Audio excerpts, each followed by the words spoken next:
झारखंड में परिसीमन होने की चर्चाएं काफी तेजी से चल रही थी। अगर परिसीमन होता तो इसमें लोकसभा और विधानसभा की सीटें बढ़ सकती थी और अगर सीटें बढ़ती तो वो किस पक्ष में जाता, यानी रिजर्व वो जनरल सीट होता या फिर रिजर्व सीट होता। इसी बातों को लेकर कुछ लोगों द्वारा लगातार कुछ राजनीतिक पार्टियों द्वारा कुछ सामाजिक संगठनों द्वारा परिसीमन का विरोध भी किया गया। परिसीमन का विरोध पिछले कई दिनों से देखा जा रहा था और चर्चा भी लगातार चल रही थी कि परिसीमन होना है, लेकिन अब ये लगता है कि परिसीमन नहीं हो पाएगा क्योंकि आज मुख्यमंत्री हेमंत सोरेन ने मीडिया कर्मियों को संबोधित करते हुए कहा, अगर परिसीमन होता तो उसमें जनरल सीटों में इजाफा होती और आदिवासियों की सीटें यानी रिजर्व सीट जो है वो घट सकता था। इसीलिए लगातार जो है परिसीमन का विरोध हुआ और आज मुख्यमंत्री हेमंत सोरेन ने खुद कहा कि ये परिसीमन पोस्टपोन्ड हो चुका है, ये लगभग तय है।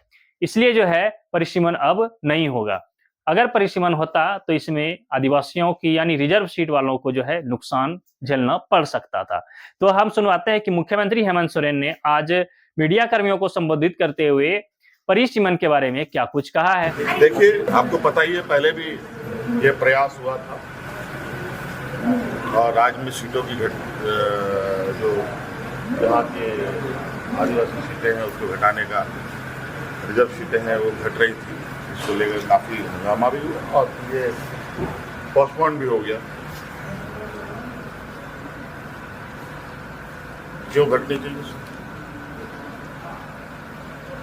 अब चर्चा में आएंगी बातें और